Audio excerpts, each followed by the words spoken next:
네, 여러분 안녕하십니까. 자, 오늘도 성인 세상 또 시작을 하겠습니다. 지난번에 말씀드렸다시피 오늘은 언어에 대한 이야기를 한번 해보고자 합니다. 일단 먼저 요즘 이야기 먼저 한번 해보겠습니다. 네, 요즘 한 어제 오늘 그제 사이에 새로운 가짜 뉴스가 하나 한번 나와가지고 좀 혼란스러웠던 적이 있는데, 그게 뭐냐면은 유엔에서 한국어를 공용어로 채택했다라는 뉴스가 갑자기 떠가지고, 네, 저도 순간 이건 뭐지 하면서 막 자료를 찾아봤었는데 알고 보니 가짜 뉴스였습니다. 얼마나 허탈했던지. 현재 유엔에서 쓰고 있는 공식 언어가 총 6개인가 그렇죠. 예, 영어, 불어, 스페니쉬, 그 다음에 아랍어, 그 다음에 아시아 언어로는 중국어가 이제 유일하게 들어가 있고, 또 하나가 어딘지 생각이 안 나는데 총 6개입니다. 그리고 그 중에서 이제 또 새롭게 뭐 한국어가 이번에 정식 추가돼서 상정됐다, 뭐 채택이 된다, 뭐 이런 뉴스가 났는데 가짜 뉴스라고 나오네요. 네.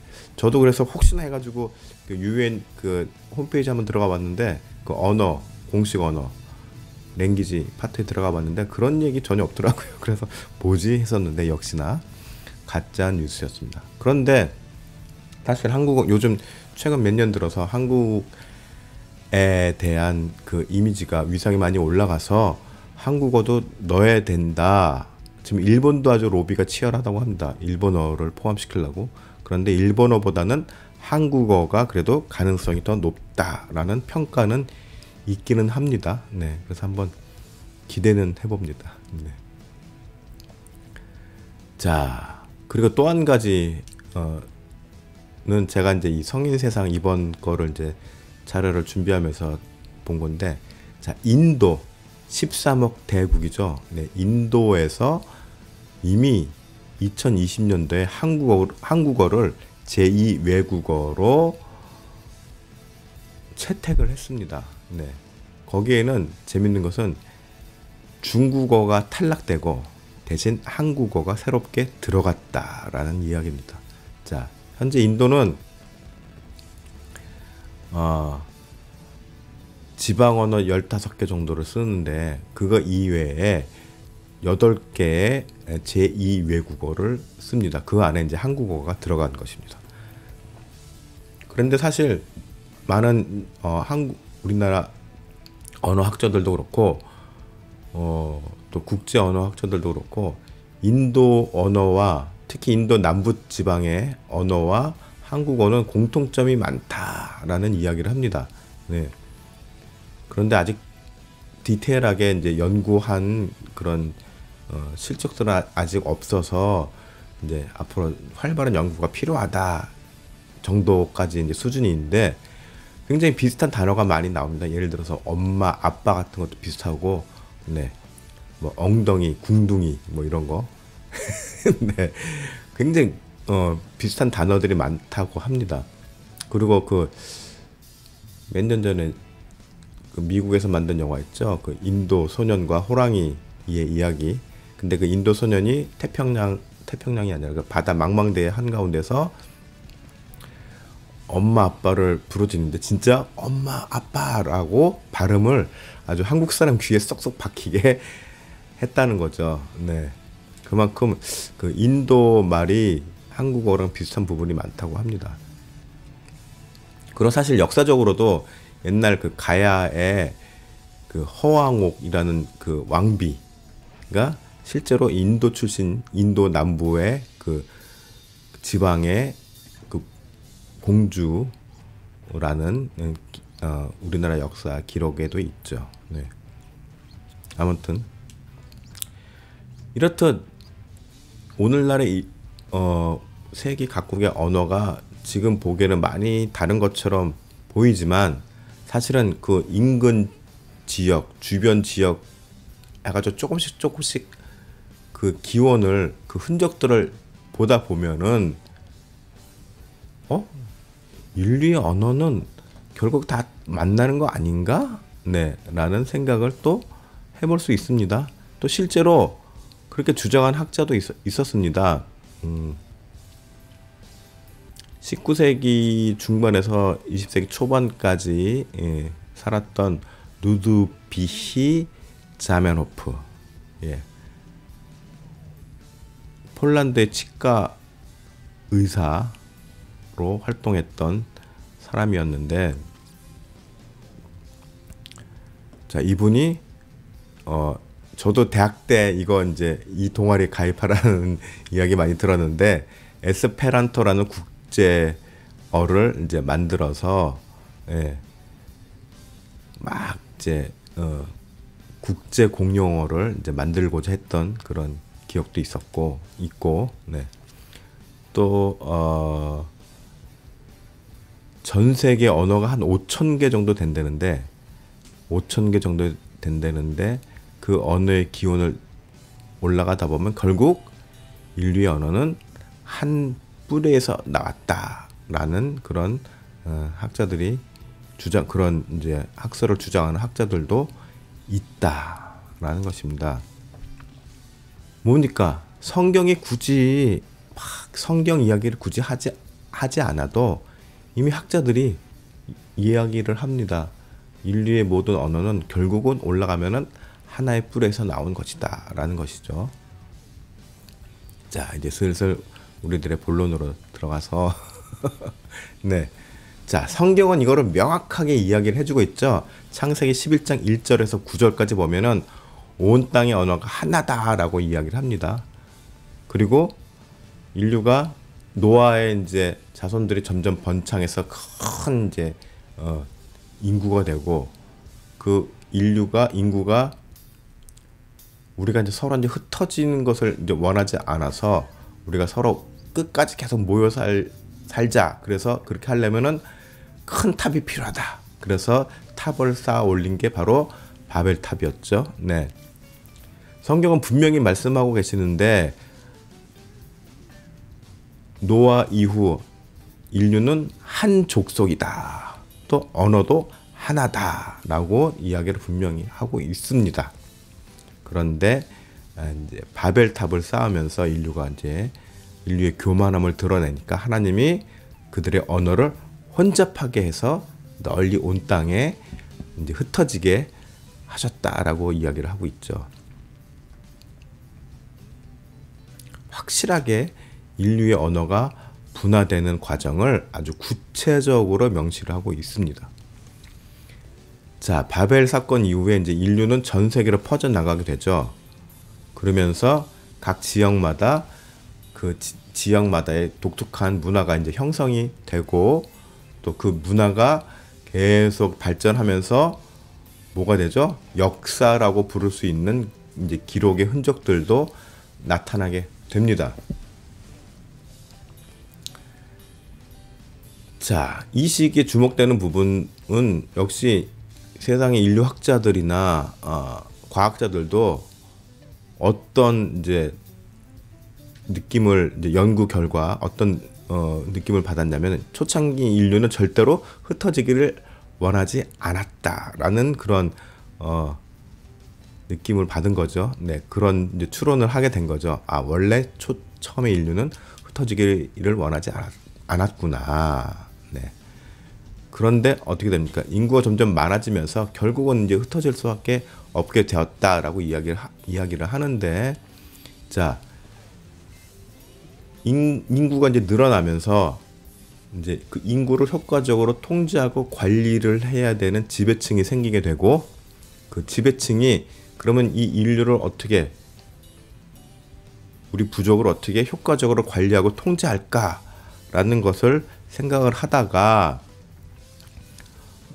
어떤 수단을 이제 끄집어냈냐면은 허구를 이제 도구로 삼아서 인류를 통제하기 시작했다라고 이야기를 합니다.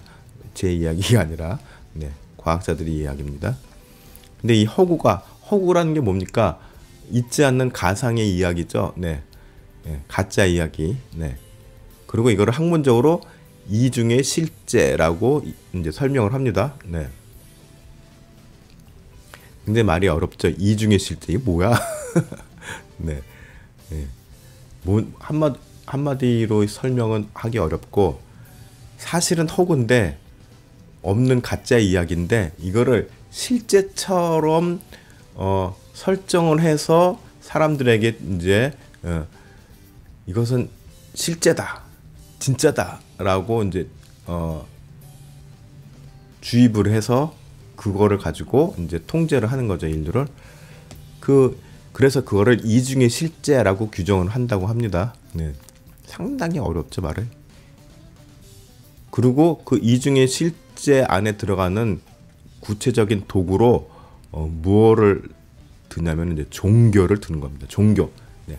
종교란 사실은 실제하지 않는 거지만 세상에 신이란 없지만 사실은 실제적으로 신은 없지만 신의 존재를 부각시켜서 사람들을 이 신을 통해서 통제를 해왔다. 그리고 그 통제는 종교를 이용한 인류의 통제는 오늘 현대까지도 이어져 오고 있다라고 이야기를 하는 것입니다. 그리고 그 수단으로서의 종교 가운데 기독교도 포함이 되는 것이죠. 네. 그런데 문제는 뭐냐면은 이렇게 주장하는 과학자들은 그 기준을 뭐죠? 눈에 보이고 손에 잡히는 어떤 물질적인 개념으로만 존재의 유무를 규정한다는 점입니다. 하지만 우리가 살면서 분명히 느끼듯이 손에 잡히지 않고 눈에 보이지는 않지만 존재하는 것들이 분명히 있거든요. 그렇죠? 네. 근데 그런 것들을 인정하지 않는다는 거죠. 이거에 대한 위험성이 뭡니까? 바로 유물론적 사고에 빠지게 된다는 것이죠. 다분히. 예. 그래서 20세기 초에 그래서 결국은 어떤 사상까지 나왔습니까? 네, 공산주의 사상까지 나오게 된 거죠. 네, 물론 1980년도에 다 무너지긴 했지만 네. 중국에 대한 문제는 제가 설교 시간에 설명을 드렸는데 네, 뭐죠? 중국은 지금 무늬만 공산주의죠. 네, 사실은 자본주의 체제의 정치 형태만 일당 독재 체제인데 지금 그것도 그나마 시진핑이 자 1인 장기 독재 체제로 지금 바꾸면서 상당히 문제가 많이 발생되고 있죠. 네. 그 결과로 지금 베이징 올림픽도 상당히 정치적으로 이용이 되고 있다라는 주장을 해서 굉장히 좀 말이 많고 시끄럽습니다. 하여튼간 뭐든지 무리수를 두면은 탈이 나게 돼 있습니다. 네. 어쨌건 간에 자 그래서 과학자들이 이렇게 고대 인류가 사람을 통제하는 수단으로서 있지 않는 허구였던 가치를 만들어서 그 허구의 가치를 실제처럼 주입시키고 그것을 활용해서 인류를 통제하기 시작했는데 거기에는 종교가 큰 몫을 했다. 그리고 그 종교 안에 기독교도 들어간다. 자, 이런 관점에서 그러면은 처음에 인류학자들이 봤을 때 처음에 인류는 말을 어떻게 하기 시작했냐? 인류가 진화되면서 어느 부분에서부터 말을 하기 시작했냐? 언어가 나오기 시작했느냐? 그거는 밝히지 못하고 있습니다. 정확하게 언제쯤이다. 그리고 어떻게 언어를 구사하기 시작했냐? 그 원인도 밝혀내지 못하고 있습니다. 단지 뭐라고 설명하냐면 어느 시점에서 인지혁명이 일어나서 인류가 언어를 하게 되고 구사를 하게 되고 그래서 지혜도 넓어지고 지식도 급격히 커졌다라고 이야기를 하는데 인지혁명 그러니까 왠지 뭔가 좀 있어 보이죠 말이 네 있어 보입니다. 그러나 인지혁명이란 마치 우주의 이론인 그 생성 이론인 빅뱅 이론이랑 비슷합니다. 빅뱅 이론 우리 많이 이야기했죠. 네, 어느 날 갑자기 뻥 하면서 우주가 생겼다. 네. 그런데 이 빅뱅 이론은 사실 무신론적이라기보다는 굉장히 창조론에 더 가깝게 기반을 두고 있다. 하나님이 태초에 천지를 창조하셨는데 빛이 있으라라고 했습니다. 처음에 빛이 있으라라고 하셨어요. 빛. 그런데 이 빛이 처음에 탁 생긴다는 것은 엄청난 에너지가 방출됐다는 것이고, 그것이 곧 뭡니까? 큰 폭발이 일어났다고 볼 수가 있는 것이죠. 네, 이렇게 설명을 드린 기억이 있습니다.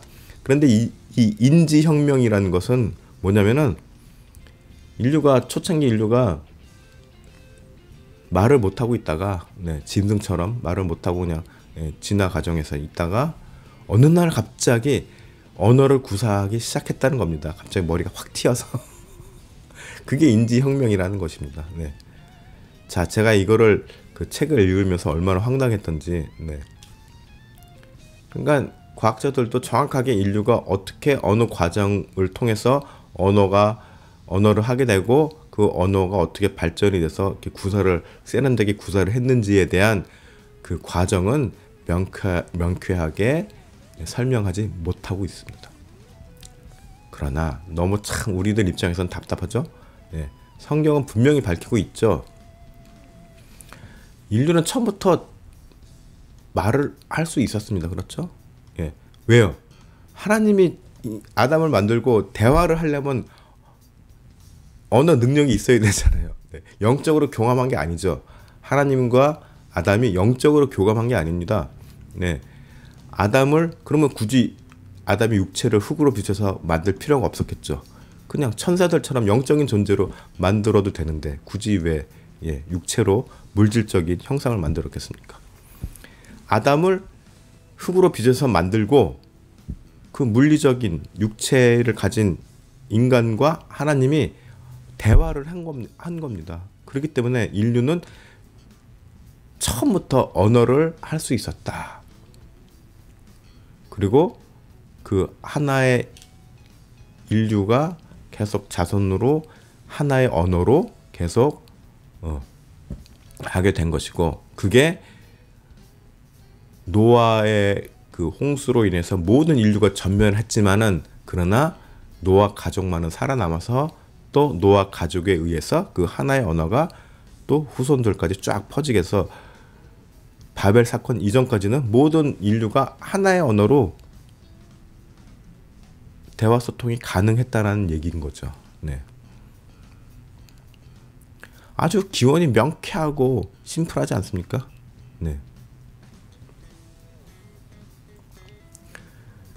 그런데 이제 인류가 아까도 서두에서 말씀드렸지만은 흩어지기 싫어서, 인구는 자꾸 늘어나는데 계속 모여 살기를 원해서, 그럼 우리가 인구가 많아져서 점점 영역이 넓어지는 건 어쩔 수 없지만 가운데 높은 기준을 삼아서 그 중심으로 이렇게 모여 살자라는 취지로 바벨탑을 만드는 것이죠. 그런데 하나님은 그것을 용납하지 않으셨다. 그래서 언어를 아주 혼잡케 했다. 언어를 없앤 게 아니죠. 언어를 없애지 않고 혼잡케 했다. 뒤죽박죽 막 언어를 섞어 놓으셨다는 거예요. 그래서 오늘날 한국어랑 영어랑 보면 어순이 정반대죠. 완전히 바뀐 거죠. 일부러 누가 이렇게 어쩌면 이렇게 철저하게 어순이 정반대일까라는 생각이 들 정도로 정반대의 어순으로 돼 있죠. 반면에 일본어랑 한국어는 어순도 같고, 또 인도의 남부 지방 언어도 한국어랑 어순이 같다고 합니다. 그래서 인도 남부 사람들이 굉장히 한국말을 빨리 배운다고 해요. 또 영어랑 또 스페니쉬랑 또 비슷하고, 그래서 서로 말도 비슷하고, 그래서 그 단위별로, 언어의 단위별로 서로 비슷비슷하고, 또 그 단위가 또 위로 올라가다 보면 또 공통점이 나오고, 그렇게 해서 아까 린드버그 학자에 의하면은 모든 언어의 기원을 따지고 올라가다 보면은 결국은 모든 언어는 한 뿌리에서 나왔다라는 주장을 하기까지 된 것입니다. 그래서 또 그 중국의 한자 기원을 보면 또 재밌죠. 옛날에 또 그거에 대한 설명도 들었는데 여러분들 기억하시는지 모르겠습니다. 아시는지 모르겠는데 뭐 한자를 풀이하다 보면은 노아 홍수 이야기를 많이 풀이해낼 수 있다. 굉장히 성경적인 풀이가 가능하다. 네, 이런 얘기도 있었고 또 제야 사학자들의 주장에 의하면은 사실 공자 중국 그 철학 사상의 근간을 이루었고 그 공자의 철학, 공자, 노자, 뭐 맹자 이런 사상이 유럽의 그 신학에 굉장히 영향을 많이 주었습니다. 사실은 유럽의 신학 그 학문이 그리스 철학에서 많이 또 그리스 철학을 도입을 많이 했지만 또 중국의 그 공자, 맹자, 뭐 노자 뭐 이런 사상들도 많이 도입을 했습니다. 네, 나중에 또 그것도 역사 뒤로 중세 시대 가면 또 한번 언급을 하게 될 텐데 그런데 그 제야 학자에 의하면은 사실은 이 공자의 사상은 기독교 사상이다. 뭐 이렇게 이야기를 하는 사람도 있습니다. 그래서 사실은 그 누구죠? 문서갱유가 일어났었잖아요. 중국에서. 예. 그때 그게 기록에 그대로 있었으면은 굉장히 많은 의문이 풀렸을 것이다라는 이야기를 하는데 뭐 그거는 뭐 일단 뭐 뇌피셜이니까 네, 뭐 지나간다고 쳐도 하여튼간 모든 인류의 언어, 사상, 뭐 문화 이런 것들에 대한 기원을 찾아 올라가면 올라갈수록 굉장히 많은 공통점들이 발견이 된다라는 것이죠. 네. 자, 오늘은 그래서 이렇게 언어에 대한 이야기를 우리가 좀 해봤습니다. 네. 결국 언어는 한 뿔에서 나왔다. 이거는 성경에서만 주장하는 것이 아니라 언어학자들도 기독교 언어학자가 아니라 그냥 일반 언어학자들도 인정을 하는 것이죠. 인정을 하는 것이고 또 그게 훨씬 더 그렇게 기원을 밝혀 나가는 것이 더 과학적이다. 네. 라고 이야기를 하는 것입니다. 네. 그나저나 그 유엔에서 한국어가 공식 언어로 또 하나의 공식 언어로 채택됐으면 좋겠네요. 다음에는 그 뉴스를 또 같이 다룰 수 있는 시간이 왔으면 좋겠습니다. 예, 오늘은 여기까지 하고요. 다음 시간에는 이제 정말 이제 비로소 이제 우리가 기록 역사 시대로 이제 넘어가게 됩니다. 네. 민족이 발상하게 되고 거대한 문명이 발상하게 되고 또 이제 기록 역사가 이제 시작이 됩니다. 그러면 점점 우리가 이제 할 이야기가 많아지게 될 것 같습니다. 네. 네. 그럼 또 다음 시간에 역사 이야기, 본격적인 이야기를 들어가 보도록 하겠습니다. 네. 오늘 감사합니다.